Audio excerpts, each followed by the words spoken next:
Bonjour, dans ce tutoriel je vais vous montrer comment changer une couleur, la couleur d'une forme très rapidement.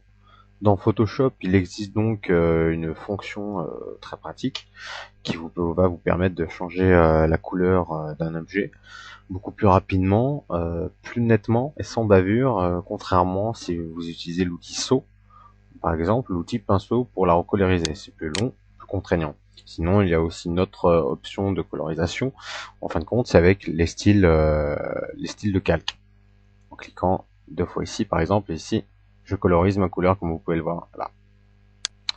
Donc vous allez voir, c'est très très simple. Il faut s'en souvenir, ce sont des raccourcis qui existent dans Photoshop. Donc par exemple, là, sur ce calque, on va l'appeler rond bleu de base. On va changer de couleur et ça, rond rouge. Donc là par exemple je vais sur mon rond bleu,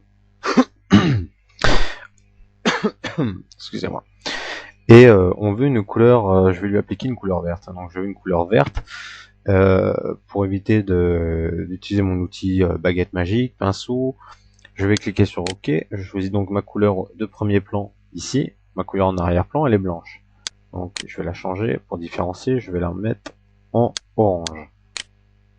Voilà, donc j'ai ma couleur verte premier plan, second plan, arrière-plan, couleur jaune. Donc je suis bien sur mon outil, je clique sur ma vignette, je suis bien sur mon calque de rond bleu. Je vais donc changer la couleur en pressant CTRL SUP de mon clavier. Et j'ai oublié de le sélectionner, excusez-moi. Je reviens là-dessus, voilà. Je fais CTRL clic gauche de ma souris pour le sélectionner. Et là je fais donc CTRL SUP. Et là comme vous pouvez le voir, j'ai changé la couleur directement. Donc si je fais CTRL SUP, ça va me changer la couleur d'arrière-plan. Si je fais par contre Alt Sup, ça me donne la couleur verte. Donc Alt Sup, couleur premier plan, CTRL Sup, couleur arrière-plan. Voilà. Donc à tout moment vous pouvez revenir en arrière, c'est pas un souci, en faisant la touche par exemple CTRL Alt Z, par exemple, ou bien en utilisant l'historique qui est bien plus rapide. Et par exemple la propriété du calque, récupérer la sélection, voilà. Donc je suis sur mon outil bleu.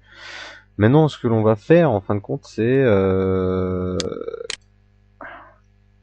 sélectionner, voilà, c'est comment changer la couleur, une couleur dégradée. Bon là c'est pas pareil parce qu'en fin de compte les pixels sont beaucoup plus élargis et il y a un dégradé. Donc regardez ce qui se passe. Par exemple je vais cliquer sur CTRL clic gauche, j'ai ma sélection, je fais Alt Sup, bon voilà. Alors là j'ai colorisé mon dégradé, mais comme vous pouvez le voir il y a une espèce de halo, c'est d'ailleurs l'arrière-plan.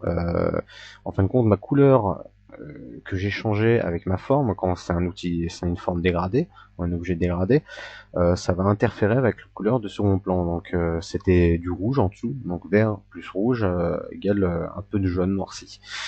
Donc je vais revenir en arrière, remplir, hop, voilà. Donc pour éviter cela, pour avoir une totale colorisation de l'objet dégradé, je vais aller sur ce petit icône, le verrouillage de pixels transparents, comme son nom l'indique.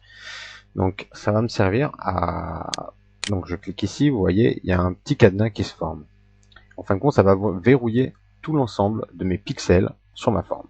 Donc là, je vais pouvoir appliquer la couleur comme je le souhaite. Je vais donc faire Alt Sup, couleur du premier plan. Et là, vous pouvez le voir, j'ai une couleur verte profonde.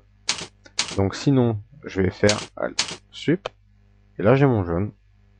Donc voilà, c'est une façon de recoloriser rapidement un objet ainsi qu'un dégradé. Donc pour enlever le cadenas, c'est simple, ou vous cliquez ici, ou bien vous cliquez ici, tout simplement. Mais bon, ici c'est voilà, ici c'est bien plus simple. Voilà, donc c'était un tutoriel présenté par The Shadow pour vidéo formation. Au revoir.